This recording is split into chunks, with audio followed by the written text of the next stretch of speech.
오늘 이제 제자도 마지막 마지막 여러 말씀을 나누도록 하겠습니다. 자, 오늘은 특별히 이제 우리를 보내시는 그 제자들에 대해서 우리를 부르시고 세우시고 보내시는 보내심에 대해서 살펴보려고 해요. 자, 우리 여러분들 주님이 우리를 부르신다, 우리를 콜링하신다 라고 할 때 적지 않은 사람들이 이제 그런 생각을 해요. 오해이기도 하고 편견이기도 하고 잘못된 그런 생각이기도 한데, 그것은 이제 주님이 나를 부르신다 할 때 나를 오지의 성교수로 보내는 것이 아닙니다. 나를 정말 힘들고 어려운 개척교회 목회자를 부르신 것이 아닙니다. 인간적으로 너무나 감당하기 힘들고 어려운 일들을 맡기려고 나를 콜링하는 것은 아닙니다.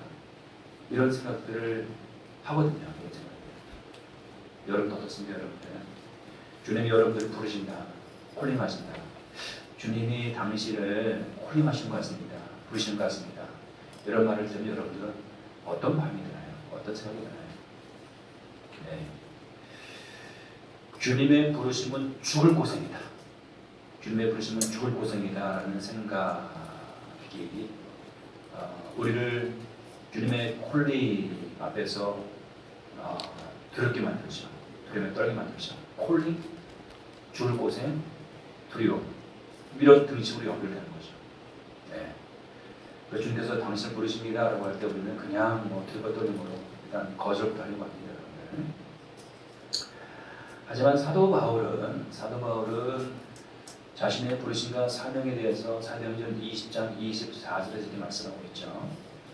내가 달려갈 길과 주 예수께 받은 사명, 곧 하나님의 은혜의 복음을 증언하는 일을 마치려 하면 나의 생명조차 조금도 귀한 것으로 여기지 아니하노라 이야기하고 있습니다.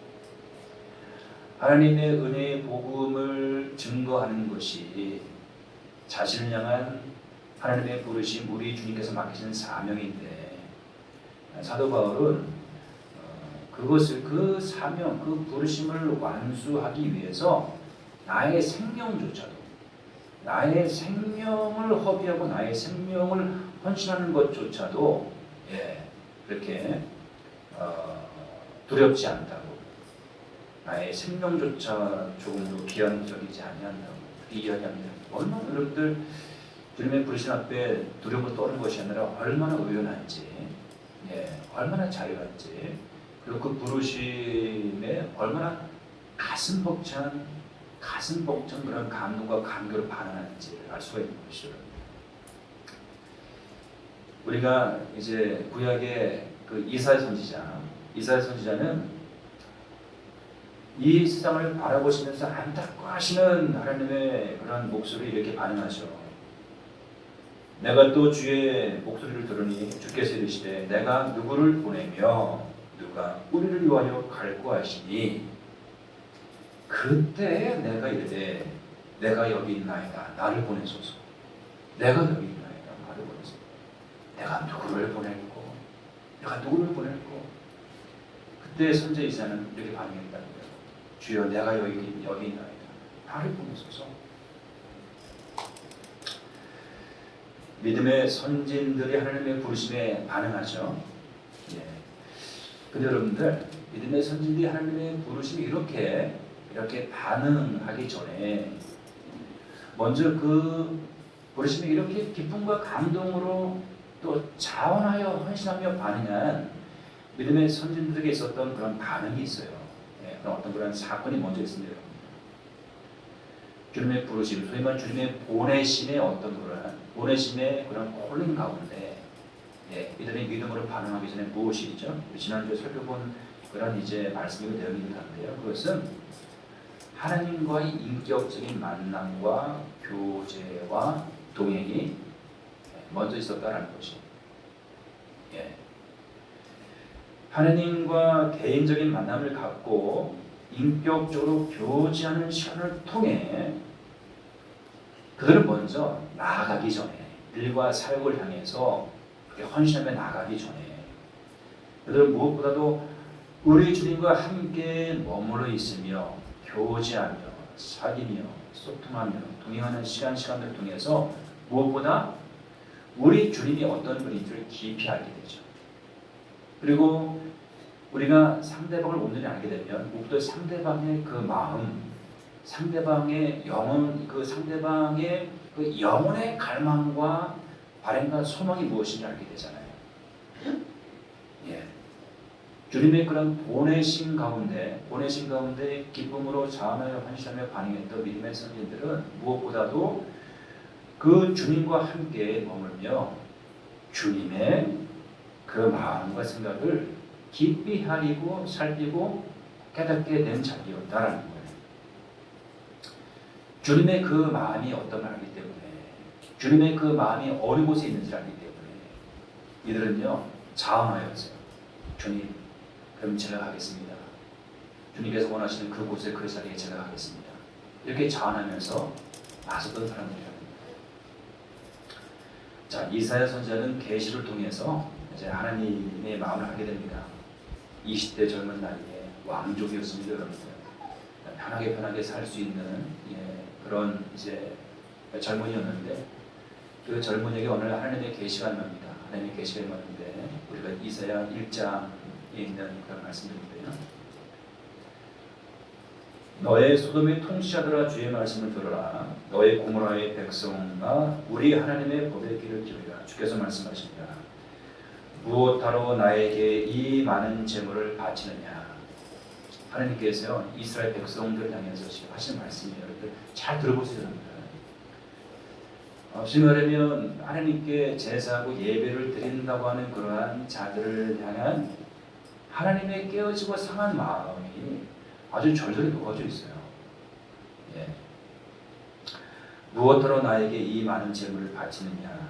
나는 이제 순양의 번제물과 살진 짐승의 비름기가 지겹고 나는 이제 수송아지와 어린 양과 순 염소의 피도 싫다. 너희가 나의 앞에 보이러 오지만 누가 너희에게 그것을 요구하였느냐. 나의 뜰만 밟을 뿐이다. 다시는 헛된 재물을 가져오지 말아라. 다 쓸모없는 것들이다. 분양하는 것도 나에게는 역겹고 추하려고 안식일과 대회로 모이는 것도 참을 수 없으며 나는 정말로 너희의 추하로 행사와 정한 절기들이 싫다. 그것들은 오히려 나에게 짐이 될 뿐이다. 그것들을 짊어지기는 내가 너무 지쳤다. 너희가 팔을 벌리고 기도한다 하더라도 나는 거들떠 보지도 않겠다. 너희가 아무리 많이 기도한다 하여도 나는 듣지 않겠다. 너희의 손에는 피가 가득하다. 너희는 씻어라. 스스로 정결하게 하여라. 내가 보는 앞에서 너희의 악한 행실을 버려라. 악한 일을 고치고 옳은 일을 하는 것을 배워라. 정의를 찾아라. 억압받는 사람을 도와주어라. 고아의 송사를 변호하여 주고 과부의 송사를 변론하여 주어라. 그것이 진정한 예배다. 하나님의 백성들 하나님께 나와서 예배하는데 종교적인 형식적인 예배만 드릴 뿐이에요. 일주일 내내 6일 내내 세상 같아서 제약을 범하다가 그렇게 이제 예배하는 그런 10대는 되는 날 가운데 하나님께 예배를 나오는 거예요. 뭔가 제약의 우물통을 뒤집어 쓰고 그래서 교회에서 다르고 세상에서 다른 모습으로 하나님께 나오는 거예요. 그럼 회개를 하면 진정한 회개를 하고 다시는 그런 일을 반복해야 되지 않는데 그냥 예배만 드리면 모든 것이 다 해결되는 거죠. 하나님이 그런 반복적인 이스라엘 백성들의 그 변질되고 왜곡된 폐역한 그런 제사와 예배 하나님께서 이제는 정말 그런 예배를 하나님께서 견디기 힘드신 거예요. 지겹고 싫다, 역겹고 참을 수 없으며 견딜 수 없다. 내가 너무 지겹다. 라고 하나님이 말씀하세요. 근데 정작 이스라엘 백성들은 본인들의 실상을 알지 못해요. 그냥 그들의 제약 안에서 실은 살았으나 죽은 모습으로 그렇게 살아가고 있는 것이에요. 하나님이 그들 가운데 그 누군가를 보내서 그들의 실체와 실상을 깨닫게 해주려고 하는 거예요. 그 주님이 말씀하신 것이죠. 내가 누구를 보내고 바로 이러한 하나님의 마음을 깨달아 알게 된 선지자 이사야가 선지자가 되기로 자청하는 것이죠. 주여 내가 여기 있나이다. 나를 보내소서. 결국 여러분들 선지자 이사야는 여러 왕의 시대를 섬기다가 여러 왕의 왕들을 섬기다가 결국에는 므낫세 왕에 의해서 톱으로 켜임을 당하여 수교를 당합니다. 톱으로 켜임을 당하여 죽음을 맞이합니다. 수교당합니다. 자, 예수님이 우리를 제자로 부르십니다. 제자로. 거듭 얘기합니다. 여러분들 제자로 부르신 것은 주님께서 우리에게 무엇을 말씀하실지언정 내가 이해할 수 없고 때로는 감당하기 너무 힘들고 생각만 해도 너무나 두려운 그 어떤 말씀과 명령일지라도 그것은 무엇이라고요? 나를 향한 축복과 사랑과 생명의 말씀이라고. 그것을 여러분들 지금 하나님께서 아브라함에게 독자 이삭을 바치라 말씀하시잖아요. 그죠? 그 상상이 되는 말이에요. 여러분 어떻게 반응하겠어요? 독자 이삭을 바쳐라 이렇게 얘기할게요. 그럼 우리가 어떻게 반응하는 거예요? 아브라함 아는 거예요. 이해할 수 없어요. 상상할 수 없어요. 그 자기가 생각하는 하나님의 성품에 맞지도 않아요. 그러나 하나님의 말씀은 틀림이 없다 라는 것을 아는 거예요. 하나님의 말씀은 틀림이 없다. 하나님의 말씀이 결국 나를 위한 것이다. 하나님의 말씀은 결국 나의 축복을 위한 것이고 나의 행복을 위한 것이고 나의 승리를 위한 것이고 진정으로 나를 위한 것이다 라는 것을 아브라함은 삶과 신앙의 여정을 통해서 깨달아게 되고 이해할 수 없는 그런 말씀과 명령과도 믿음으로 순종할 수 있었던 것이죠. 우리 주님이 우리를 부르세요. 주님의 제자가 되려거든 어떻게 해요? 부모를 미워해야 된대요. 부모를 미워하고 처자를 미워하고 형제와 자매를 미워하고 자기 자신을 부인하지 않냐면 당신 제자가 될 수 없대요. 이 말씀 정말 여러분들 숨이 턱 막히죠. 여러분들. 그러면 어떡하죠? 당장 우리는 아이고 난 그렇게 하면서 난 예수님을 믿을 수 없어. 아이고 당장 등록을 여러분들 교회를 떠나버리죠. 그러나 주님이 어떤 분인지를 아는 그런 사람들은 쉽게 이해할 수 없지만 그 말씀이 실은 정녕 나를 위한 것이라는 사실을 깨달게 되죠. 남편을 미워하라는 거예요. 주님을 사랑해 남편을 미워하라는 거예요. 아멘 순종하는 것이 그 여러분들 지금 여러분을 위한 것이라는 것이죠. 자신을 미워하라는 거예요. 자식보다 주님을 더 사랑하라는 거예요. 이해할 수 없지만 아멘하는 것이 실은 여러분을 위한 것이고 실은 생때 같은 그 자녀를 위한 것이다 라는 것이죠. 예수님이 우리를 제자로 부르십니다. 그것은 실은 깊고 친밀한 사랑의 관계의 토대다. 진정한 우리의 행복과 우리의 축복을 위한 그런 초대다라는 것이죠. 나를 따르는 그 주님의 초대입니다.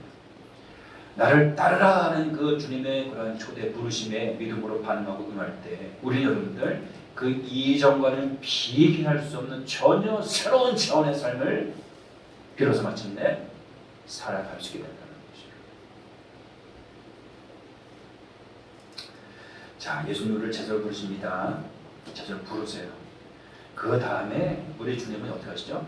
제자로 부르신 우리를 때가 되었으면 어떻게 해요? 제자로 보내시죠.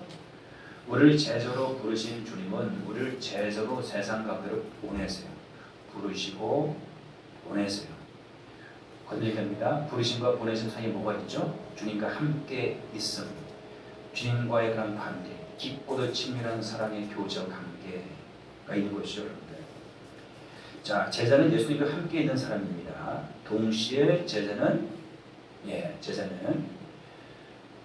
세상 예수님으로부터 세상 가운데로 보냄을 받는 사람들, 보냄을 받는 사람들, 특별히 사람들 가운데로 보냄을 받는 그런 사람들이다. 그러면 여러분들 거듭 얘기합니다. 세상으로의 파송은 가라. 이제 가라 세상으로 말씀하시고 우리가 세상으로 가잖아요. 그럼 그 세상으로의 보냄받은 세상으로의 파송은 그야말로 죽을 곳은 사모생인가요, 여러분?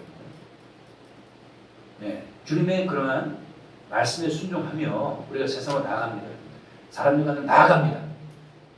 정말 그것이 죽을 고생, 그야말로 삶 고생인가요? 하버드 대학을 졸업하고 여러분들 하나님의 부르심을 따라서 몽골로 선교를 떠난 그 이용규 선교사님이라는 분이 계시거든요. 하버드 대학 졸업하면 여러분들 얼마나 할 게 많이 있어요, 여러분들. 그렇죠? 얼마나 오랜 데가 많이 있겠어요. 그런데 하나님의 부르심은요, 뭐 대학 교수도 아니고 어떤 기업의 모도 아니고 신실한 믿음의 사람이었는데 하나님이 선교사를 콜링한 거예요. 하버드 대학을 졸업한 이분을 말이죠. 이 유수한 인재를 몽골로 가라. 예. 전혀 뜻밖의 생각하지 않은 하나님의 그런 콜링과 부르심 가운데 이분이 순종을 합니다. 몽골에 가죠. 이분이 그 안수받는 그런 목회자도 아닌데 평신도 선교사로. 그래서 여러분들 몽골로 주님의 말씀에 순종을 떠나갑니다. 그분이 그렇게 7년 동안 사역하고 이제 이런 고백을 해요. 최근에 사람들이 내게 어떤 비전과 소망이 있느냐고 물을 때마다 나는 이렇게 대답하곤 했다. 그저 제가 하나님의 방해꾼이 되지 않으면 좋겠습니다. 하나님의 방해꾼, 하나님을 방해하는 사람이나 되지 않았으면 좋겠습니다. 지난 7년간의 사역을 돌아보니 선교 사역에 있어서 가장 큰 방해꾼은 다름 아닌 생각이 바뀌지 않는 나 자신을 알게 되었다. 나의 영향력이 커질수록 내 사역의 영역이 넓어질수록 나는 점점 더 하나님의 방해꾼이 될 가능성이 커지고 있었다. 처음 선교지로 나갈 때만 해도 나에게 어떤 가능성이 있어서 보내시는 줄 알았다. 내가 뭐 좀 잘나서 내가 뭐 뛰어난 것이 있어서 그렇게 선교사로 보내신 줄 알았다. 처음 선교지로 나갈 때만 해도 그렇게 그런 가능성, 내가 무엇이 잘난 것이 있어서 보내주신 줄 알았다. 그러나 선교지에서 문득 철이 들어보니, 깨닫고 보니 내가 쓰임받을 구석이 있어서 하나님이 나를 선교지로 부르신 것이 아님을 깨달았다. 얘야, 내가 하는 놀라운 일들을 함께 보지 않겠니? 용규야, 내가 하는 그 놀라운 일들, 놀라운 역사들을 함께 보지 않겠니?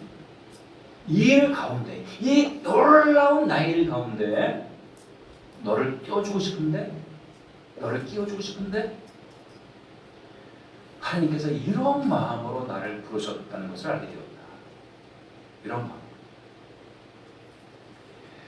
우리는 하나님이 우리를 쓰겠다고 하실 때 불편함을 느끼는 경우가 있다. 그렇지만 우리는 이 점을 잘 알아두어야 합니다. 하나님께서 우리를 사용하시는 것이 얼마나 불편하신지에 대한 것이다. 하나님은 혼자서 일을 더 잘하실 수 있는 분이다. 하나님이 혼자 잘하실 수 있는 그 일 가운데 우리를 부르셔서 우리를 시킨 하나님이 얼마나 답답해하시고 얼마나 불편해하시는지를 우리는 모른다는 거예요. 그래서 마치 내가 뭐 잘나서 주님이 헌신하고 자원하고 주님이 하는 것처럼 생각하는 것이요. 철 들고 보니 그렇지 않더라는 거예요. 내가 잘나서가 아니라 하나님이 그 기가 막힌 놀라운 그런 일들 가운데 용비야, 내가 하늘에 와서 보아라. 경외로 보아라.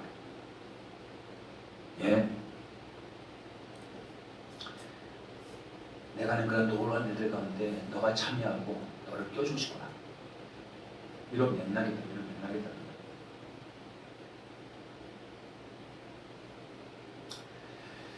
주님은 우리를 굳이 주님의 일 가운데 동참하게 하십니다. 혼자서 하셔도 되는데, 혼자서 하시면 더 빠르게, 더 멋있게, 더 잘할 수 있는데, 굳이 그냥 우리를 홀링하셔가지고 그냥 이렇게 오지 않게 하지 않게 그냥 억지로 불러내셔가지고 저만 하더라도 주님 홀링하고 부르시는데 그냥 남자가 목사님 붙여가지고 그냥 부인하고 거부하고 하다가 그랬는데 말이죠. 어쨌든 주님은 그러한 우리를 여러분들 그냥 어르고 달래고 때로는 그냥 이렇게 해가지고 그냥 주님의 일 가운데 동참하게 하시거든요. 왜죠, 여러분들? 우리를 사랑하셔서.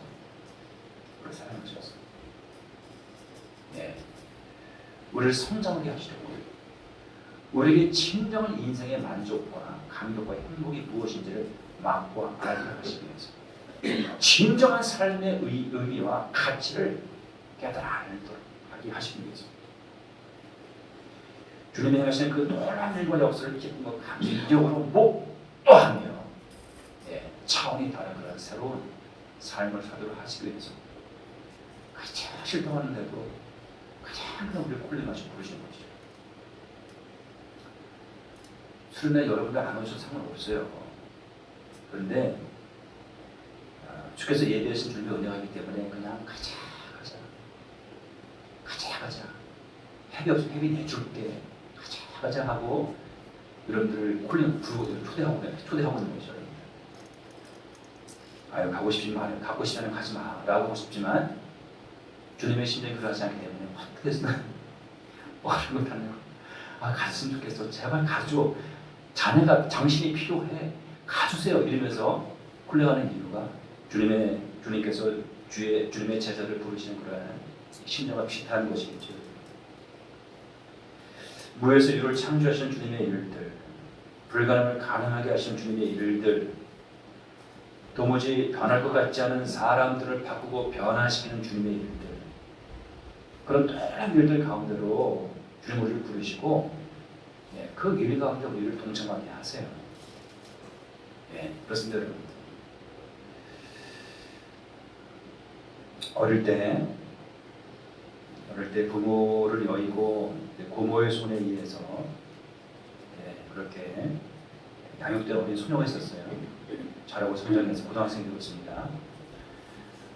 고모는 그녀에게 잔소리를 많이 했어요. 잔소리를. 왜 이렇게 늦게 다니냐? 왜 나쁜 친구들 어리냐? 그냥 그게 싫었습니다. 그래서 고모가 뭐라고 하면 바로 화를 내고 자기 방문을 빵 닫아버리고 들어가면 됐어요. 이 학생이 어느 날 친구의 전도를 받고 교회를 다니게 됐습니다.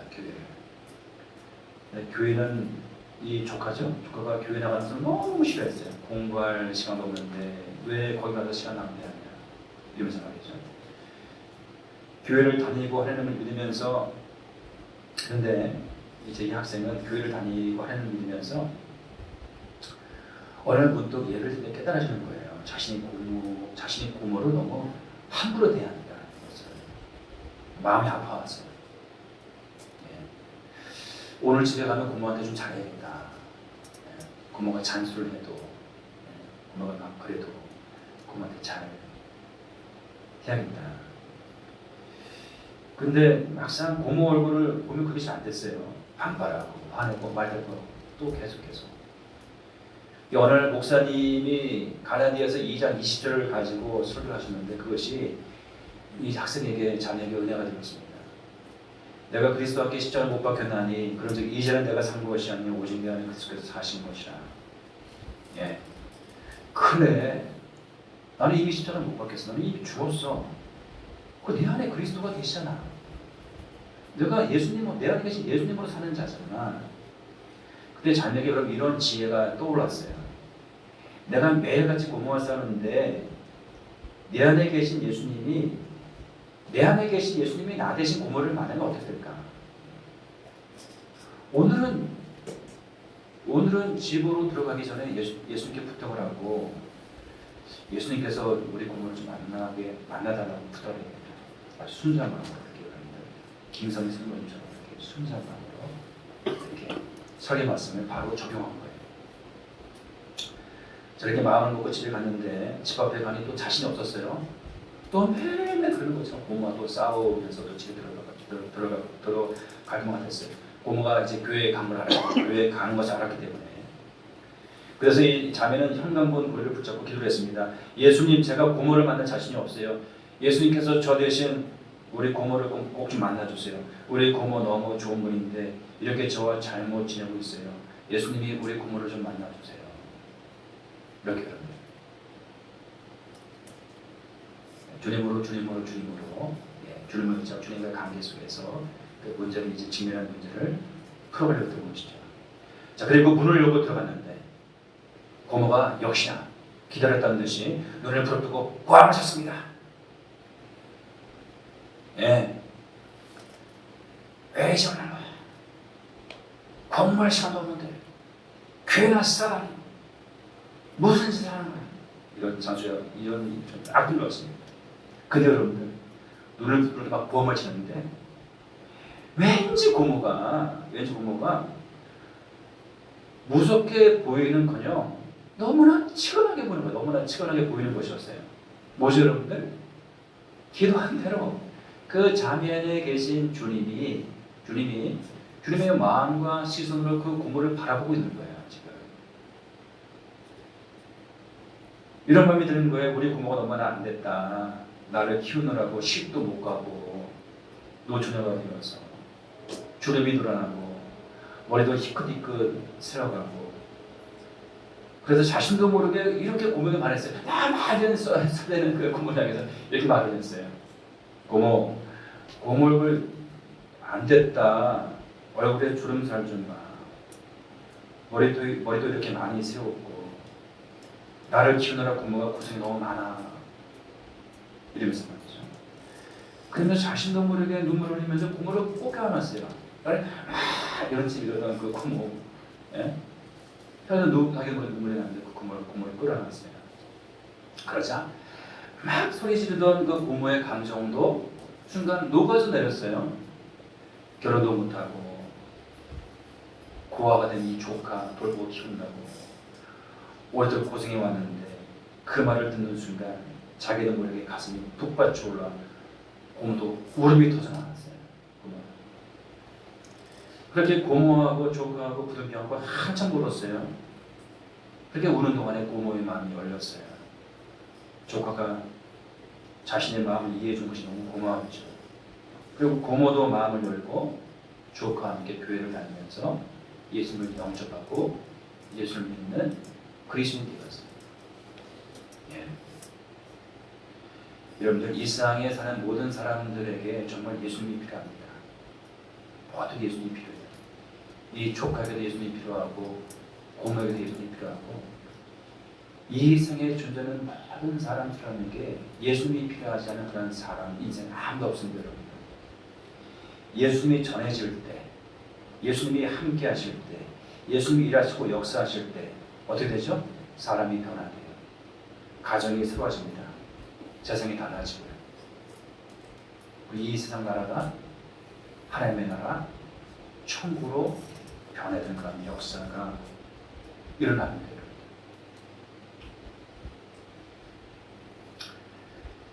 제자는 생명이신 예수님을 세상에 알리는 자들입니다.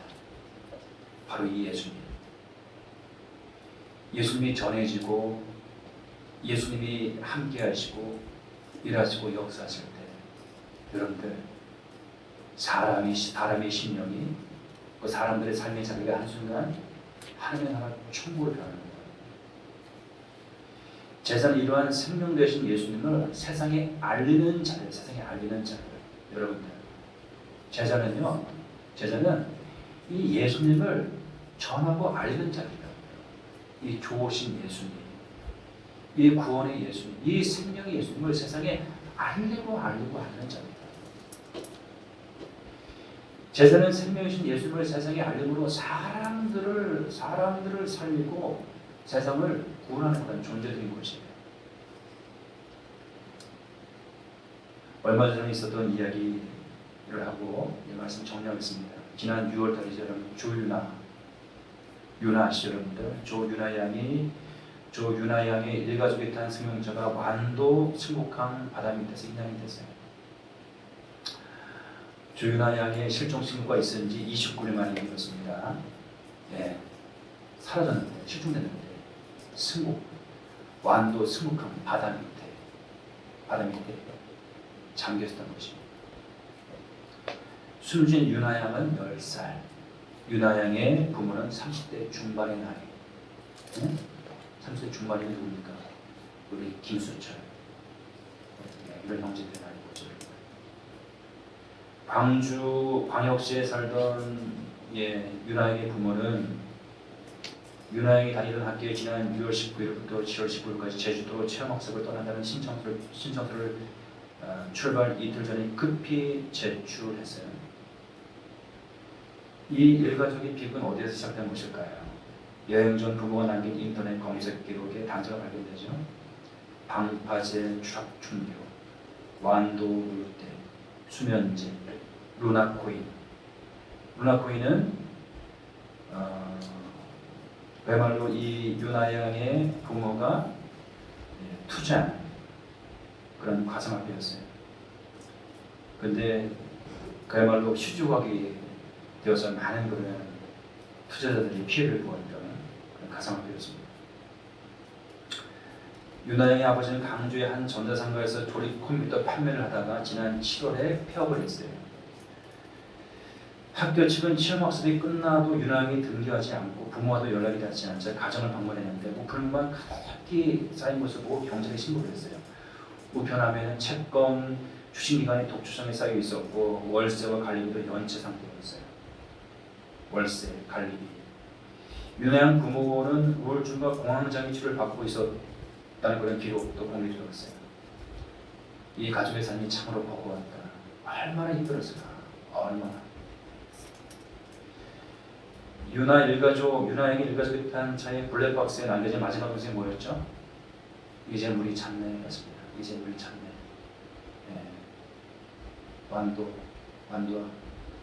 완도 수목한 그 바다. 이제 물이 찼네.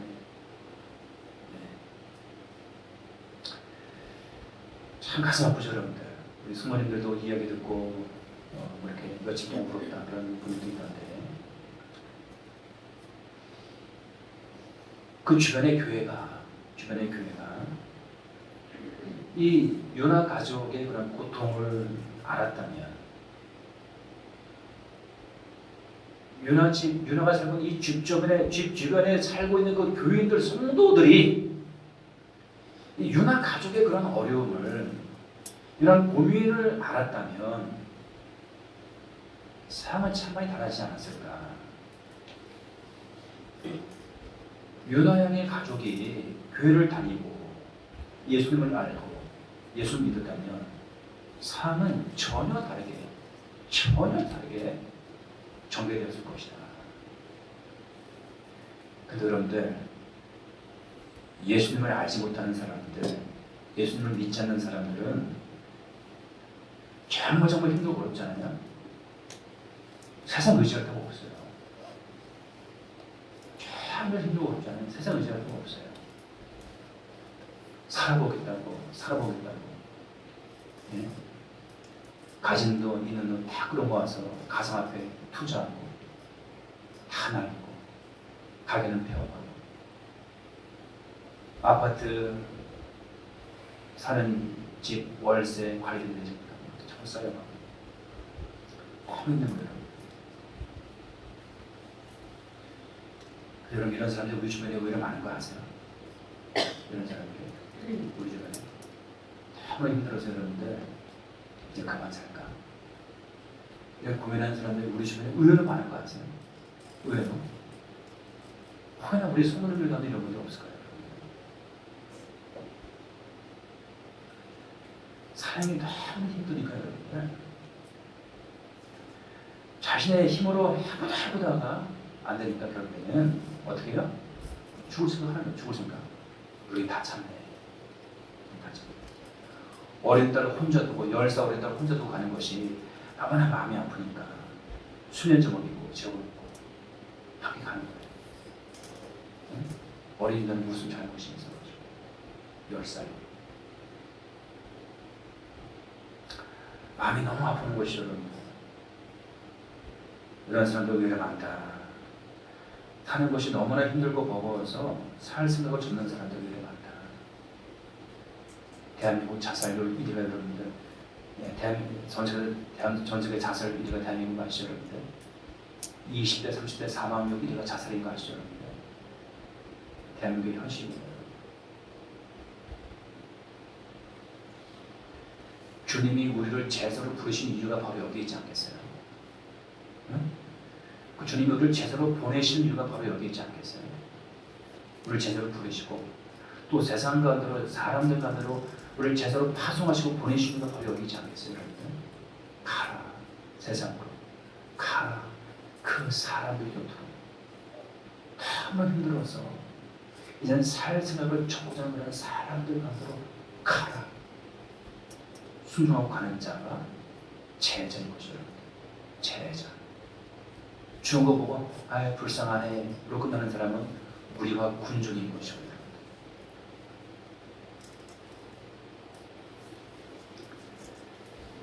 어느 시는 노래합니다. 바로 유나 양의 그런 가족을 바라보는 그런 주님의 심정을 이렇게 노래해요. 사망의 그늘에 앉아 죽어가는 나의 백성입니다. 절망과 궁전에 갇힌 저들은 내 마음에 오랜 슬픔, 고통의 멍에 매여 울고 있는 나의 자녀들. 나는 이제 일어나 저들의 멍에를 걷고 눈물 씻기기 원하는데 누가 내게 부르짖어 저들을 구원케 할까? 누가 나를 위해 가서 나의 사랑을 전할까? 나는 이제 보기 원하네. 나의 자녀들 살아나는 그날, 기쁜 찬송 소리 하늘에 웃음소리 온 땅 가득한 그날. 누가 내게 부르짖어 저들을 구원케 할까? 누가 나를 위해 가서 나의 사랑을 전할까?